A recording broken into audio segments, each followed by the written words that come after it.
chapter 16, beginning with verse 29. John chapter 16, verse 29. This chapter 16 of John is towards the end of Jesus' ministry.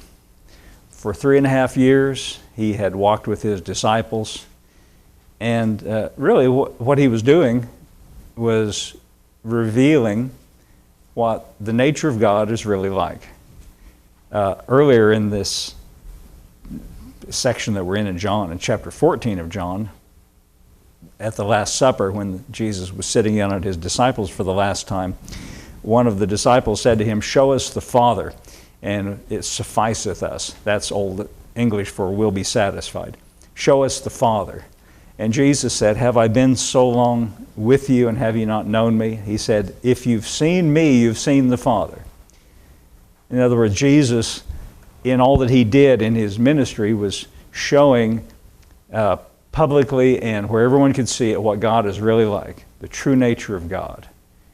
And it's kind of a surprise if you think of it that way, because Jesus was humble, and he was modest, and he was loving, and he didn't go around correcting people and telling them they were wrong, except for one class of people, the religious people. He was kind of hard on them. The Pharisees and the scribes, who were very proud and haughty and arrogant. He was tough with them. My opinion. He doesn't say this. This is just my opinion. The reason he's so hard on them was they were giving a false impression of God. They were giving an impression of God that he's mean and that he's strict and that he's just waiting for a chance to give you what's coming to you. Jesus never gave anybody what's coming to him. Whenever Jesus was confronted with someone who was in the wrong, or a sinner, or a person with problems, he never did make things worse for them. He was always free with forgiveness, free with mercy. He showed what the very nature of God was like. And here in this 16th chapter of John, he's preparing to leave his disciples, and he's going to be arrested shortly after this and taken to the cross and crucified, and he won't be seeing them in this way anymore. And so he's giving sort of final words to them. And so in verse 29 of the 16th chapter of John, it says, "His disciples said unto him, Lo, now speakest thou plainly, and speakest no proverb. Now we are sure that thou knowest all things, and needest not that any man should ask thee. By this we believe that thou camest from God." Verse 31 says, "Jesus answered them and said, Do you now believe? Behold, the hour cometh, yea, is now come, that you shall be scattered, every man to his own house, or to his own, and shall leave me alone. And yet I am not alone, because the Father is with me." Verse 33 says, "These things I have spoken unto you, that in me you might have peace. In the world you will have tribulation." That's a word that means pressure, literally. That's the literal meaning. It could mean trouble, pressure. Tribulation kind of sums it up. But, he says, "But be of good cheer." He says, "I have overcome the world." So it ends on kind of a bright note. Go back to verse 29 again, Torrin. I'd like to read this from the Message translation. The Message translation is always good at sort of bringing out in everyday language what he's saying. He says, his disciples said, "Finally, you're giving it to us straight. Plain talk, no more figures of speech." That's kind of is what they were saying. He says, "Finally, you're telling it straight here." So go ahead to the next one. "Now we know that you know everything. It all comes together in you. You won't have to put up with our questions anymore. We're convinced that you came from God." Okay, what's the next one say? "Jesus answered and said to them, Do you finally believe?" It's interesting. Let me just pause here for a moment. In John's Gospel, John, among the 4 Gospel writers, really emphasizes the importance of believing in Jesus. He brings out statements by Jesus constantly Like, for instance, we're in John's Gospel, and I said this is a characteristic of John, like the famous verse that everybody knows, John 3:16, everybody knows that. For God so loved the world that he gave his only begotten Son. And what does it say next? That whosoever believeth in him. John emphasizes that. He highlights that. He brings that to the forefront. And not just in John 3:16, all through the Gospel, John highlights that. And at the end of his Gospel, John, the writer, says, I have written these things to you, meaning the reader, so that you might believe in Jesus. He's emphasizing the fact that what it's really all about, what God's interested in from the human side of things, is nothing more from us than that we believe in Jesus. And in the biblical usage of the word, it doesn't just mean to believe that he exists. It has the connotation of trust or reliance, or that we place our confidence and our trust in him rather than in ourselves.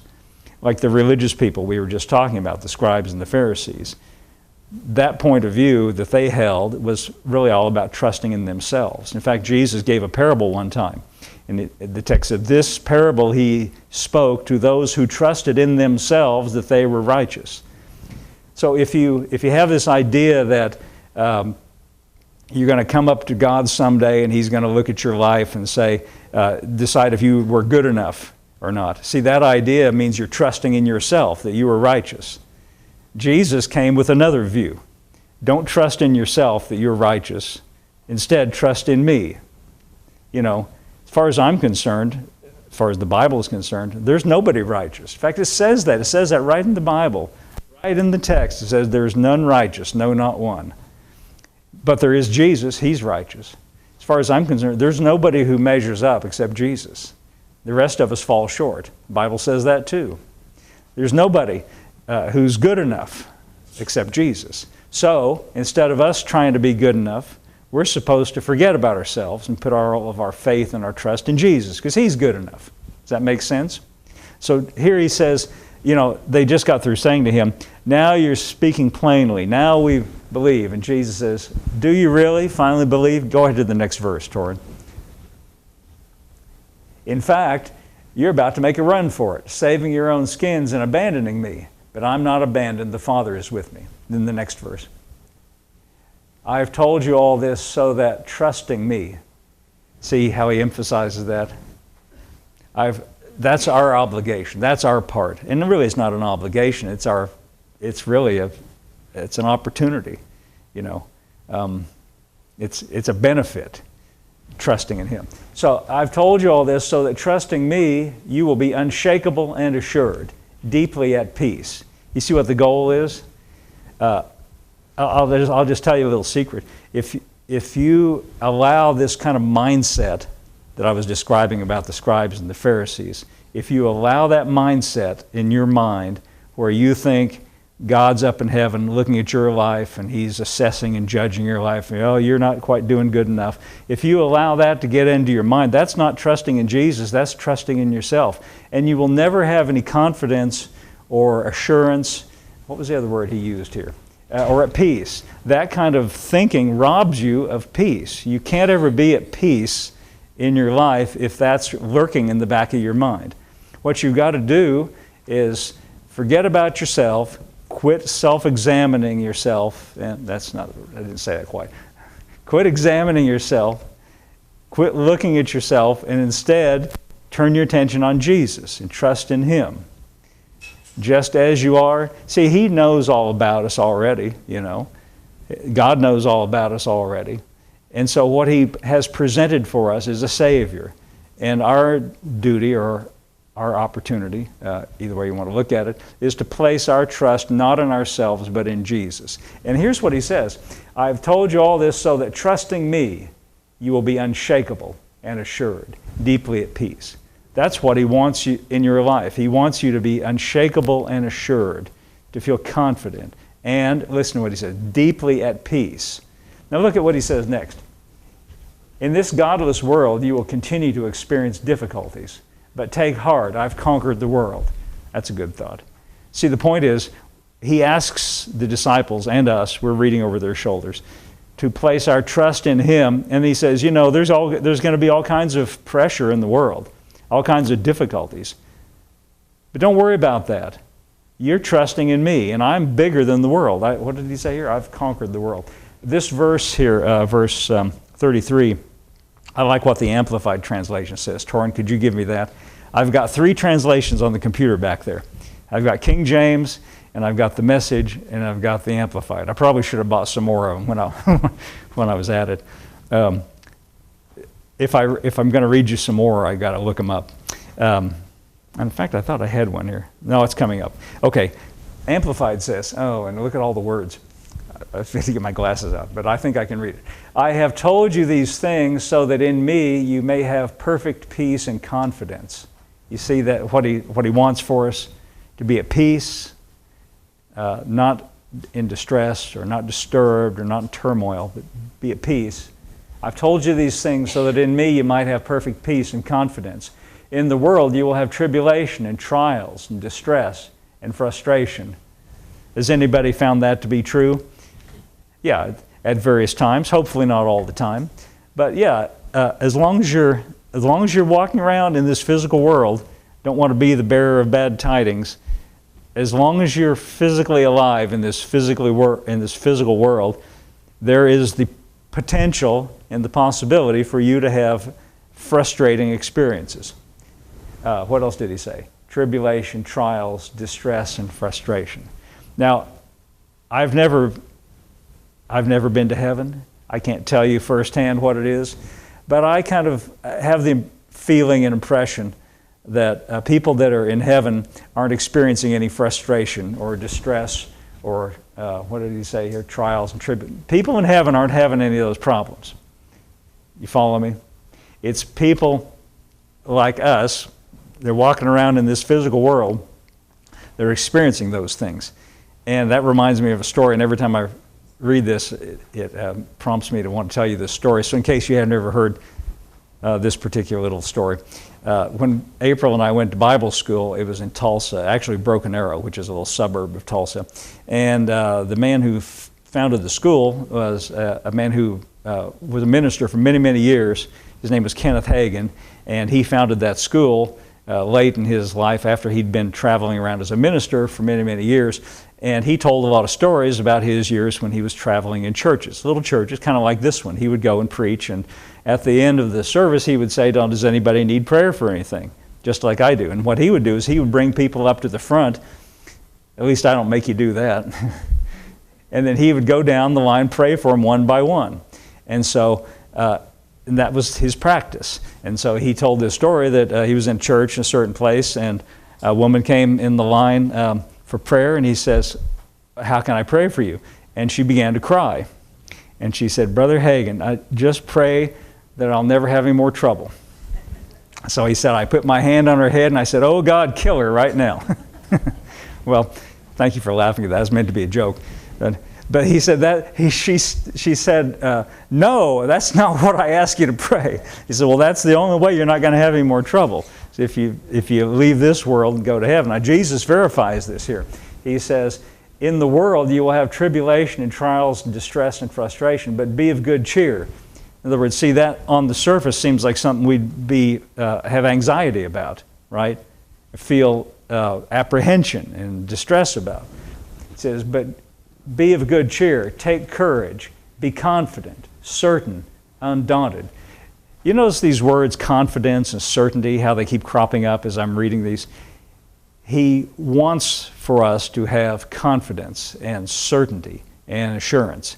That's one reason, by the way, that I try to be I try to constrain what I say in church to make sure everything is focused on the grace of God and the goodness of God, because that is how it is. That's one reason. The other reason is that's the only thing that's going to give you confidence and certainty and assurance. When you know that this Christian life is not a burden riding on your shoulders for something you to perform, but it's His idea and it's for Him to pull it off. All we do is place our faith in Jesus, and He does the hard work. That's really the way it is. He says, take my yoke upon you and learn of me, for my yoke is easy and my burden is light. That's what He says. He asks us to come to Him and place our faith in Him and let Him do the heavy lifting in our lives. And that gives you, that's why He says, take courage, be confident, be certain, undaunted. And that's right in the face of what He just said, that you're going to experience frustration and problems. But the way you do it is, the way we're supposed to do it is, when we confront problems, difficulties, things that aggravate us, things that cause us distress or concern, we're supposed to stop right then and there and say, wait a minute, I am putting all my faith, I do put my faith and my trust in Jesus, who's bigger than, see, He says, I have overcome the world. Listen to this. This is one reason I'm reading this. I love this Amplified translation here. This is the thing I like about different translations. You find all kinds of really good little nuggets of truth if you read all different translations. He says, I have overcome the world, I have deprived it of power to harm you, and I have conquered it for you. Isn't that a good thought? Well, I suggest you take that to heart. I have deprived it of power to harm you. That's what he's saying. You will face problems, difficulties, trials, pressures, frustrations in this world, but cheer up, he says, I have deprived it of power to harm you. The goal here, or the point in all of this is, we place our trust in Jesus, who is bigger than anything we ever face in this world, and He has deprived it of power to harm you. Now, I was reading this past week. I do a lot of reading, and I read all kinds of things, and I was reading from a man who lived about 100 years ago, really, early part of the 20th century in England, named Smith Wigglesworth. And he was a preacher, and I like what he says because he's all about faith and trusting in God. And he has some really pithy things to say sometimes. Now, he was illiterate. He was a plumber. And not that all plumbers are illiterate. That didn't sound good. If any of you are plumbers, no offense. But he was not an academic person, is what I'm saying. He was just a plumber who became a Christian and then decided that God had called him to preach, but he didn't have an education. He couldn't read. His wife taught him to read, and so he never read anything but the Bible, and he could barely read that. So he didn't write any sermons down. People who heard him speak were so impressed by what he had to say, they wrote it down. And so there are books of his sermons that he didn't write. People liked what he said and they wrote it down. So I have this quote I want to read you from Smith Wigglesworth, which I think was very encouraging. This is from a message of his 1925. What is this year? 21? So that's almost 100 years ago. Doesn't matter though. Here's what he says. God has only one grand plan for us. And here it is. Only believe. You are brought into everything God has for you because you dare only to believe what He says. God would have me press into your hearts this living truth. Only believe. Absolute rest. Perfect tranquility. Where God is absolutely taking charge of the whole situation. Isn't that a good thought? I thought that was good. That's why I wrote that down here. Brought it to read to you. And here's a little thought for you. You know, I'm going to just add this now, based on what we've read from what Jesus said. You can't really control what happens to you in life. You can't control that. You can't control things that happen in life. But here's what you can control. You can control how you respond to it. You can control how you respond when things come along, when things happen. You can't control what happens, and no matter what happens in life, here's the right response. I place my faith in Jesus. That's what he's emphasizing in all these passages. I hope you got that. So let me give you an illustration here. This is Acts chapter 28, starting with the first verse. Here's the Apostle Paul. Here's a man who knew something about trouble and problems, and also knew something about placing your faith in Jesus and the benefit of that. Now, Paul, of course, was not present at that Last Supper that we just read about, where Jesus said, in the world you have tribulation, but be of good cheer, I've overcome the world. But Paul encountered him later on and got the same truths from him. But I want you to notice how Paul responded to an unpleasant situation here in Acts chapter 28. Acts 28, verse 1. This is after there's been a shipwreck. It's a pretty exciting story in the previous chapter. And God saved everybody's lives because Paul was on the ship and he prayed for them, and the ship all fell to pieces and they held onto the wreckage and made it to this island. And that's where we take up the story here in Acts 28, verse 1. And when they were escaped, they knew that the island was called Melita, and the barbarous people showed us no little kindness, for they kindled a fire and received us every one because of the present rain, because of the cold. And when Paul had gathered a bundle of sticks and laid them on the fire, there came a viper out of the heat, that's a snake, out of the heat, and fastened on his hand. Verse 4. And when the barbarians saw the venomous beast hang on his hand, they said among themselves, no doubt this man is a murderer, whom, though he hath escaped the sea, yet vengeance suffereth not to live. You know, people are really bad about drawing the wrong conclusions. And that's true even in the church. Sometimes Christians are the worst at this. Now, he could have said, he says these are these barbarous people who said this. What if he had said, we went to church and this happened and all the Christians said this? You could hear that too. This is how Christians think too. If something bad happens, well, you must have done something wrong. It's not true. I see one head nodding. It's not true. Jesus said, as long as you're in the world, bad things are liable to happen.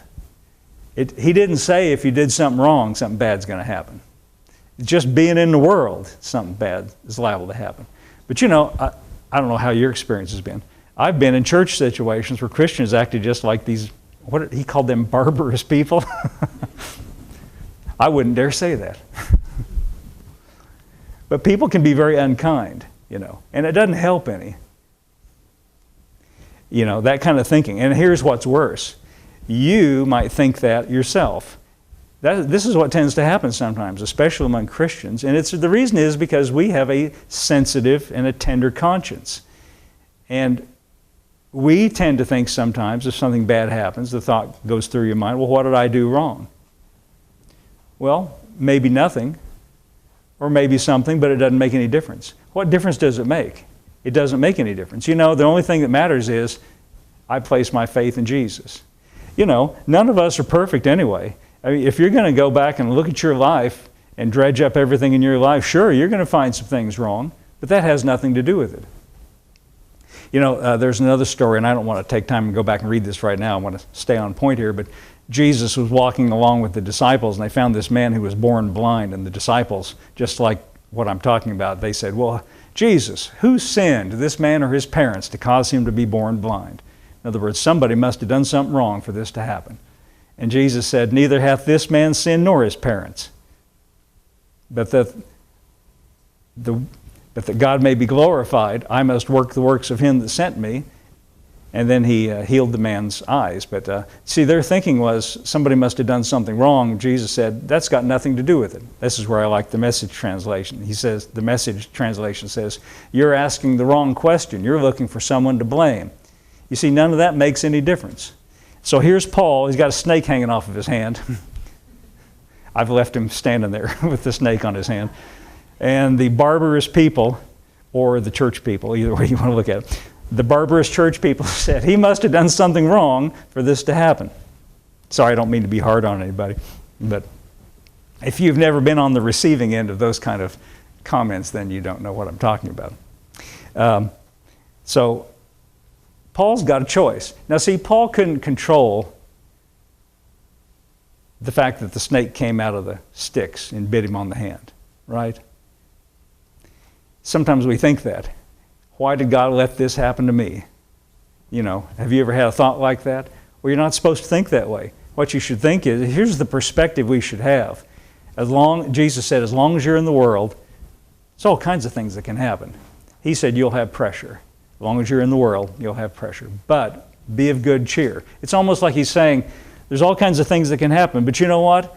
Cheer up, folks. It doesn't make any difference, because I've said these things to you so that you place your faith in me and your confidence in me. You can have confidence because I have overcome the world. I have deprived it of power to harm you. Now, see, Paul wasn't there and heard him say that, but Paul got this same truth from Jesus evidently, Because Paul, even though the snake came out of the ground, and even though people are saying bad things about him here, look at what he did. Here's how Paul responded. Verse 5. He shook off the beast into the fire and felt no harm. That's it? That's it. He just shook it off. Howbeit, it says in verse 6, they looked when he should have swollen or fallen down dead suddenly. They were looking forward to that. They had it all. They had it all figured. This guy's a murderer, and he's going to get what's coming to him. And they were waiting for it. That's what it says. Does it say that they looked? Yeah, they were eagerly anticipating, I imagine. But they were disappointed. After they had looked a great while and no harm came to him, they changed their minds and said that he was a god. Well, you see, they were wrong on both counts. He wasn't a murderer. He wasn't a god. He was just an ordinary man who put his faith in Jesus. And so, see, Paul didn't have to do a big song and dance here when the snake bit him on the hand. He just shook it off into the fire and went on. That's it. He didn't spend time on it. He didn't embrace it. He didn't, reorder his thinking about himself. Now, for the rest of my life, I consider myself a snake-bit person. He didn't think that way. He just shook it off in the fire and went on. Now I'm going to tell you a preacher story. By that I mean it's not true. Sermon illustration. You can look these things up, by the way. Preacher stories. Sermon illustrations. By that, what that means is it's not a true story, not a true account. Generally, I try to tell you things that are true, but this is a made-up story. It's like a little parable. So here's how it goes. A certain man, his farmer, had a donkey and a mule. And the mule fell into the well. And he looked down the well and saw the mule at the bottom of the well. And he said to himself, there's no way I'm getting that mule out of this well. So he decided, I might as well just give up on this little project, so I'm just going to bury it and just forget about it. I mean, put it out of its misery and bury it. So he called his sons and told them to go and get wheelbarrows full of dirt and bring them over there and dump it on top of the mule and bury it, and I'll just bury it in the well, and that'll be that. So he got his first son come along with a wheelbarrow full of dirt, and he dumped it down in the well, and the mule looked up and this dirt fell on him. And so he just shook it off. And it fell down at his feet. It kind of irritated him, so he stamped it into the bottom of the well. So here come another one. Dumped some more dirt on him. That irritated him, so he shook it off and stamped it into the bottom of the well. Here came another load of dirt. He just shook it off. And you know what? After they dumped enough dirt in there to bury him, because the mule just shook it off, it was under his feet then, and it raised the bottom of the well up, and eventually it put so much dirt in there because he kept shaking it off. He got under his feet, and then he was able to just step out of the well. How's that for a little story? You get the point? Because, see, if he would have just stood there and let it bury him, that would have been the end of the mule. But he had enough sense, this mule, to shake it off. That's what Paul did too with the serpent. He shook it off. You see, this is what you're supposed to do when things come along in life that try to bury you. You've got to just shake it off. You can't embrace it. You can't entertain it. You can't hold on to it. You've got to shake it off. And I like the mule story because after a while he kept shaking it off, and eventually it lifted him up because it got under his feet and it built up what was under him. He just stepped out of the well. Now look at this. Here's another passage of Scripture that makes this point. This is in 1 Peter chapter 5, and I'm going to read verse 6. 1 Peter chapter 5. Look at what it says here. 1 Peter chapter 5, verse 6 says, humble yourselves, therefore, under the mighty hand of God, that he may exalt you in due time. That's good, isn't it? Verse 7 says, he tells you how to do that. See, by the way, before going on, verse 6 says, humble yourselves under the mighty hand of God. Now that is kind of vague. We don't know what that means exactly. Verse 7 tells you how it's done. How do you humble yourself under the mighty hand of God? Verse 7. Casting all your care upon him, for he careth for you. That's how you humble yourself under the mighty hand of God. You shake it off. You cast your care onto Him. Care means any kind of difficulties or problems, or literally anxieties. Look at what. Let's see. Look at what the Amplified. Torrin, would you give me the Amplified translation? I like what it says. Casting the whole of your care, all your anxieties, all your worries, all your concerns, once and for all on Him, for He cares for you affectionately and cares about you watchfully. Isn't that good? I like those words. He cares about you affectionately and cares about you watchfully. He cares about your life. But see, you have a part to play. You see, like Paul with the snake, he could have just got his thinking, he could have let his thinking be shaped by those people around him and started saying, what did I do to deserve this? And, why did this happen to me? I must have done something wrong. And, he could have been, I guarantee if he would have thought that way, well, I don't know, but he might have been overcome by that event, that snake there. But God didn't want him to do that. But you know what? In that situation with Paul, he's the one that had the choice. He couldn't control the snake coming out of the fire, but he had a choice about how he responded to it. And he chose rightly. He chose to shake it off. You see, you have a choice too. You can hold on to your cares and your anxieties and your worries, and you can stay up all night long entertaining those things, and every waking moment entertaining all of your worries and your cares, but you don't have to. Now, when you read this, don't take it wrong. This is not a command. This is not an order. I've heard some people say it that way. It's a sin for you to worry. It's not a sin. He's not giving you an order here. He's giving you an opportunity. He's giving you an invitation. He's giving you an opportunity. Instead of carrying around all your worries and your cares and your anxieties, He says, casting the whole of your care, all your anxieties, all your worries, all your concerns, once and for all on Him. He gives you that invitation. Torrin, could you give me the Message translation? I like what it says here. Live carefree before God, because He is most careful with you. Isn't that a good thought? Here's another one. This is from the Phillips translation. I don't have that on the computer, so I'm just going to read it to you. You can throw the whole weight of your anxieties upon Him, for you are His personal concern. You like that? If you want to know what God's doing up in heaven all day long, He's looking at your life, not judging it, not mad, not saying, when are they going to do something different? He's looking at your life saying, give me all those things that you're carrying around. Let me carry them, because I can do something about those things. Here's the thing. The things you worry about are always things you can't do anything about. You ever notice that? I never spend much time worrying about things that are under my control. Like right now, I'm going to tell you, I'm going to make a little admission. I'm standing up here, I kind of move around. I stepped on my shoelace and untied my shoe. That's not caused me any anxiety, because you know what? As soon as this church service is over, I can bend down and tie that thing and put it back. So I don't worry about that. It's the things that are outside of my control that I worry about, you see. Those are the things I've got to cast onto Him, because I can't do anything about those things. But here's the good news. He can. Didn't Jesus say, be of good cheer, for I've overcome the world? That's just a way of saying, these things that you're worrying about, you've got to understand, I'm bigger than that. I've got the power to take care of those things. That's what He's saying here. He watches your life watchfully and affectionately and cares about your concerns, and He knows He's able to handle the things you worry about, whereas you're not. So He's just giving you, it's just pretty common sense advice here. Not a command, it's just an invitation. Now here's another one. I told you that Apostle Paul knew something about trouble and also knew something about faith. And this is in Philippians in chapter 4. This is a good verse to always keep in mind here.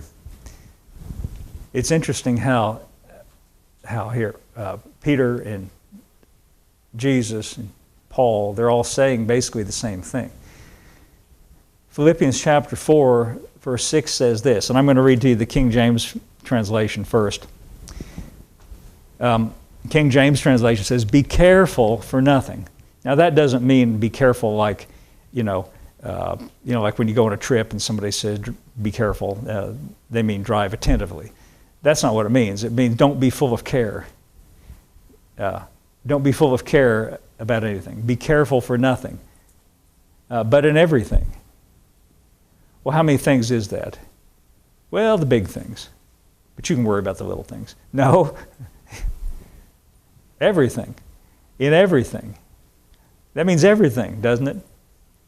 Everything by prayer and supplication with thanksgiving. Let your requests be made known unto God. Now that's pretty good. I like that in the King James just fine, but let me read it to you in the Amplified translation. I'm going to make Torrin work today. Give me all these different translations. Thank you, Torrin, for your help. I appreciate it. Do not fret or have any anxiety about anything. Well, that's pretty plain. We understand that kind of language. I heard one person say, well, if I can't fret or have any anxiety, what am I going to do? Well, here's what you're going to do. You're going to give it to Jesus, and you're going to say, thank you for taking care of it. Every time it comes to my mind, I'll say, thank you for handling that. I'm trusting you. You see, that's what this Christian life is all about. Transferring your confidence from yourself to Him. I'm not looking at myself saying, I'm smart, or I've got to figure it out, I can handle it. I'm looking at Him and say, He's smart, He can handle it.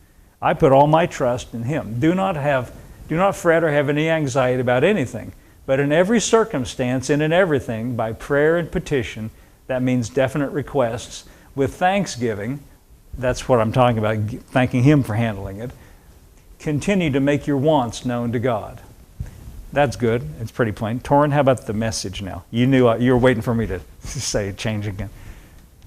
Don't fret or worry. Instead of worrying, pray. Let petitions and praises shape your worries into prayers. That's a good thought, isn't it? Shape your worries into prayers. I like the way he says that. Shape your worries into prayers. Letting God know your concerns. I have another one I'll read to you. I looked up another one. Phillips' translation says, don't worry over anything whatever. Tell God the details of your needs in earnest and thankful prayer. And, he says, and this is the next verse we haven't got to yet, the peace of God, which transcends human understanding, will keep constant guard over your hearts and minds as they rest in Jesus Christ. That reminds me of what Jesus said back there in John chapter 16, the first verse we read, when he says, I have told you these things so that in your confidence in me, you will have peace. Here's what the King James translation says in the next verse, verse 7.